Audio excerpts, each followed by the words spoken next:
Inflation is on the up. It's climbed above the Reserve Bank's target band to 6.1%. Some analysts estimate that CPI will push higher in the coming months, but they predict it's falling back within the target in the coming year. So what does this mean for you and I, ordinary consumers? Well, to help us unpack it and understand it here is Chief Economist at KPMG, Lullu Krugel. Ms. Krugel, good morning. Thank you very much for coming through.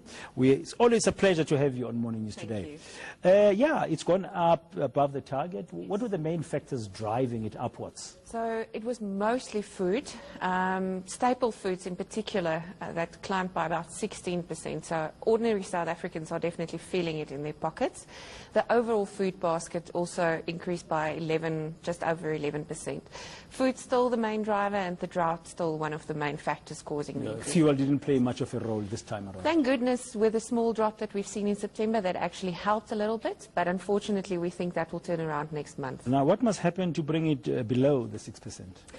We would like to see, hopefully, if the drought, we've had some rains the last couple of days, we hope that continue. If the drought is broken, we've already seen maize prices coming down slightly, so that will help. But we do expect red meat to increase towards the end of the year. Yeah, and potatoes. The other day we reported that potatoes might be going up. Yeah, so most vegetables, most food that's dependent on seasonal changes. Yes. We hope the drought will break, and if the rand remains relatively stable, we might see some reprieve in fuel prices, but the international prices are not playing along. I mean, inflation is not helping us. I mean, our households generally in South Africa are under pressure. That's right. Currently. So a little bit of a breathing space might help. But with the economy not really moving, what could be the other factors that can help us inflation-wise?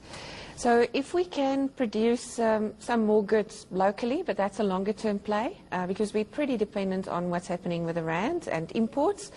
But the majority of South Africans do spend their hard-earned money on food and on transport, school fees. So those are the kinds of things. And if you look at what the students are saying, education has been increasing above CPI rates. So to one extent, we do understand where they're coming from. But I agree with Advocate Manisela, it's the ways that's the problem, that they send their message. Yeah.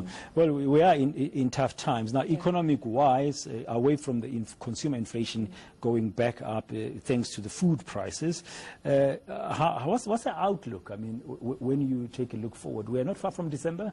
Yes. That ratings downgrade issue, they'll be looking at it again. We've had our finance minister facing fraud charges and court date set for November. Not good overall from an economic point of view. No, definitely not. We've seen a little bit of a better second quarter this year, but it is on the back of a pretty bad first quarter. So we expect the year to remain, or growth to remain, basically flat. The good news on the inflation side, it is, although it's above 6%, it's below the Reserve Bank's target, so we don't expect them to increase interest rates further. So I think that's good news for the consumer. Okay, I'm hoping Lisicha Khanya, who's listening to us this morning. Yeah. In terms of the downgrade, unfortunately, our consensus view at KPMG, there's about 20 economists of us there, is that we have about a 70% chance at this point in time of seeing a downgrade. Okay, Moody's still has us 2 notches above the junk status. Standard & Poor's and Fitch have us closer. Yes. So we are likely to move down. You think even Moody's might drop us a notch? It's very likely that Moody's might drop us a notch, and quite possible that the other two might as well.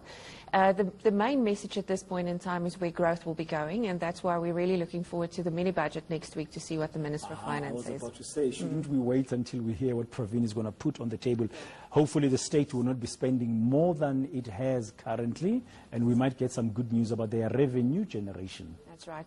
We don't expect taxes to, unfortunately, come in where they wanted it to, but the Minister of Finance already did a good job in January with beating expectations in terms of where the spending would go and bringing the budget deficit down.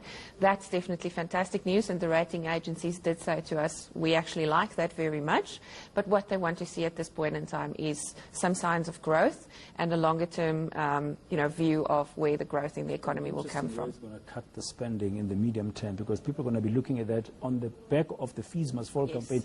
He's asked for tips from students, Pravin Gordon, to say, let us know where do you think the money can come from to assist. Education inflation runs at about 8% currently. So should we be watching as well for some messages in that direction about education from him next week? as a country, we really can't afford not to invest in education. And if you're a young person out there, that's your best chance of getting a job. So it does make sense to spend more money on it. Unfortunately, I don't think we'll be able to meet all of their demands at once. And I also hope that he doesn't cut back on other economic spending, stuff like infrastructure, maintenance, those kinds of things. We don't want them to necessarily cut spending on, but rather to go and find it in other places that's potentially less productive. Perhaps we should have you back in the studio the day after, the morning after, to analyze what were the main themes out of the mini budget speech. Thank you very much for your time. That's Lullu Krugel, Chief Economist at KPMG.